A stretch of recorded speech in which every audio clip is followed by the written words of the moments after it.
Well, it's another fortnightly Wednesday, so therefore it's time for another round of Ask the Knight. And we begin with Firebird. Why did my phone just do that? We begin with Firebird Freak 87.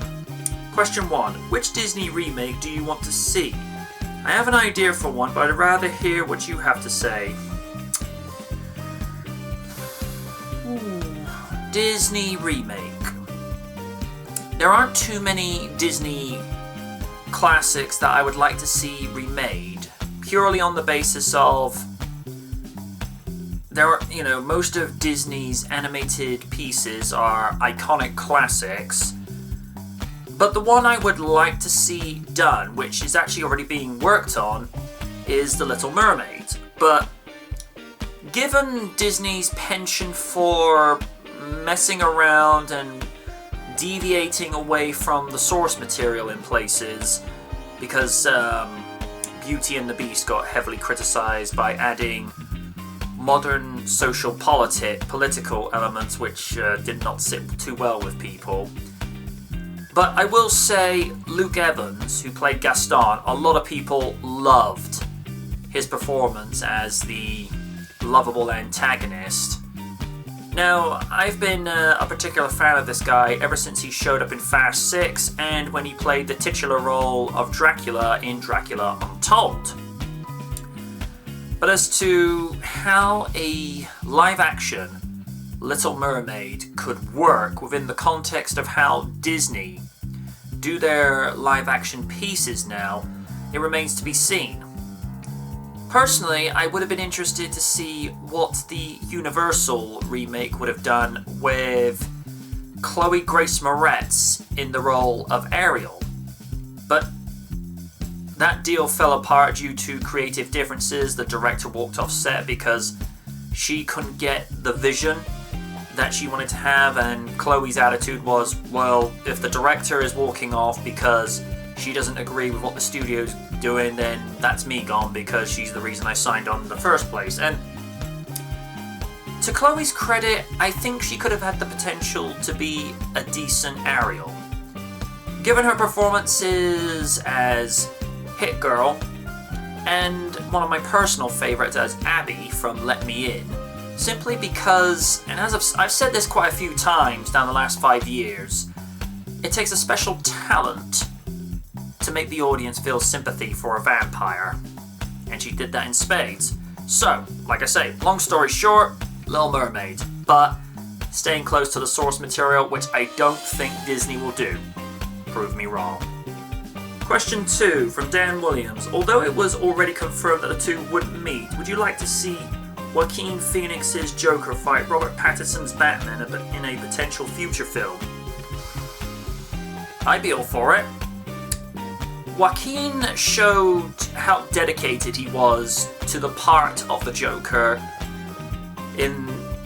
as the titular character in the movie, just as Joker. Not the Joker, just Joker. So as to what he could do with the potential good performance of Robert Pattinson as Batman remains to be seen. Now, Robert is a great actor.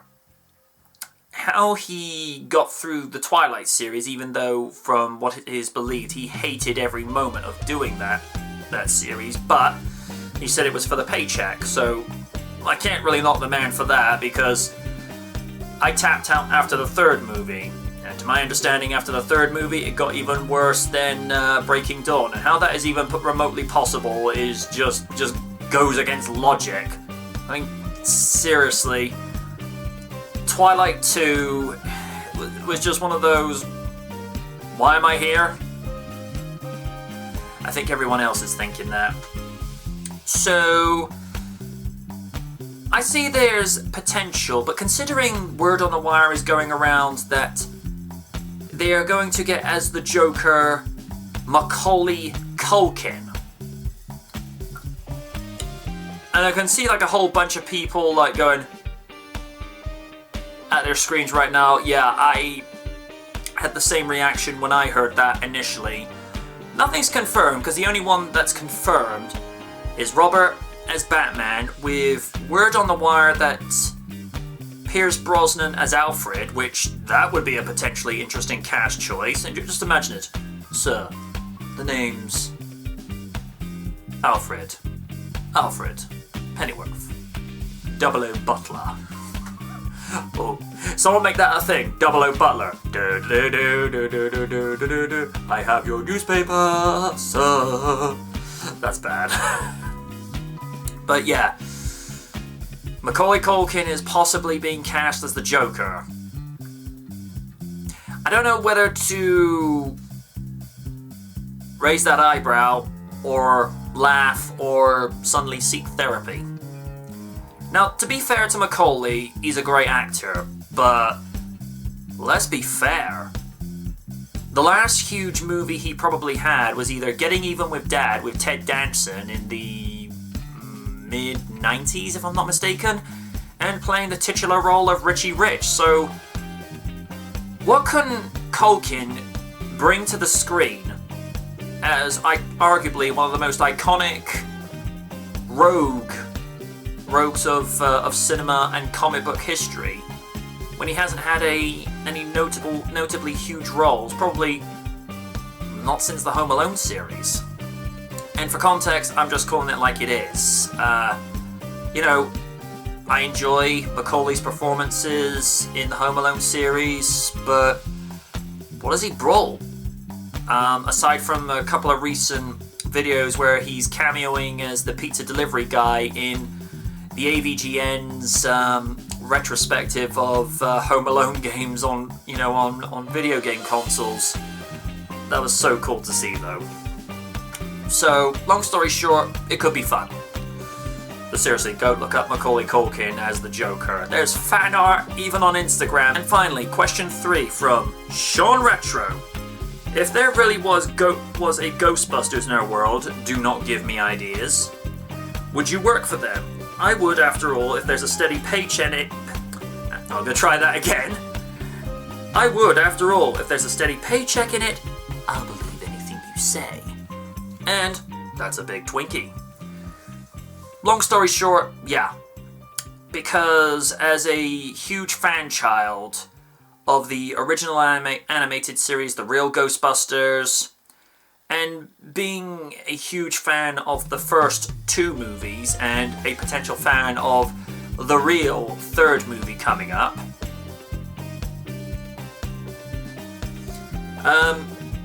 it would be real cool to suit up alongside Dr. Venkman, Stantz, Winston Zeddemore, and if there was like a real Egon, that'd be so cool to be paired up. And funny thing, Indispensable P Guy kind of compared me to Egon back in the day, and sort of remembering that, that's actually kind of flattering, because Egon is one of those characters, he doesn't have the biggest charisma of the Ghostbusters. The biggest one, in all honesty, is probably Venkman.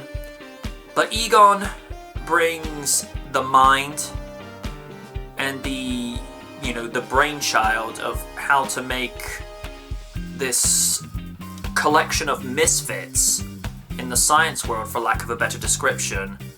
And he's able to do that with his tangible and technical explanations of how he could make all of this hypothetical science work. And being able to revisit the movie universe by going back to play the Ghostbusters, the video game, for the 35th anniversary of the original movie. Because those that remember, the video game came out for the 25th anniversary in June of 2009.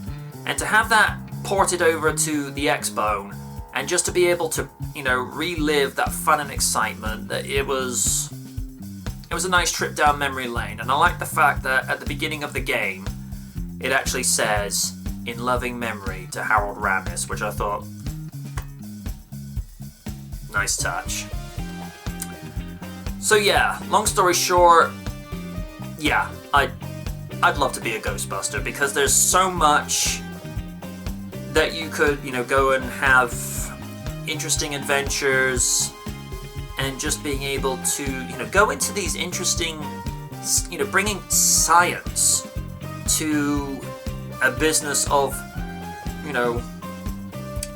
of catching ghosts, and just sort of learning the sort of history that's behind it.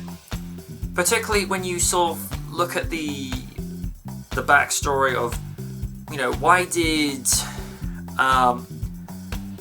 Ivo Shandor choose, why did they have Gozer to come into the first movie and just, Vigo in the second movie? I don't feel like the second movie's final fight had so much of a payoff as opposed to the first movie, but I suppose when you look at things in retrospect, because the first movie, they'd never really done anything like that where it's a mixture of spookiness, comedy, and with a little bit of an action movie. It's much of a learning process for the actors and the writers as it is for the audience, just to sort of understand the dynamics and the workings of these characters. Whereas when you go into the second movie, you have an understanding 5 years prior of what to go into, and it's a case of, okay, what can you do that's fresh, but still have that same novelty and appeal from the first movie? And it's always important to find that balance of, okay, how can you still retain the novelty, but also make it fresh and exciting for, the existing and potential new members of the audience. So, that's something to consider. Those have been your 3 questions. You know how this works by now. You leave a question in the comment section below if this is on YouTube, Twitter, dynamicnight.com, or even my Minds page, with the hashtag AskTheKnight. But until then, ask again.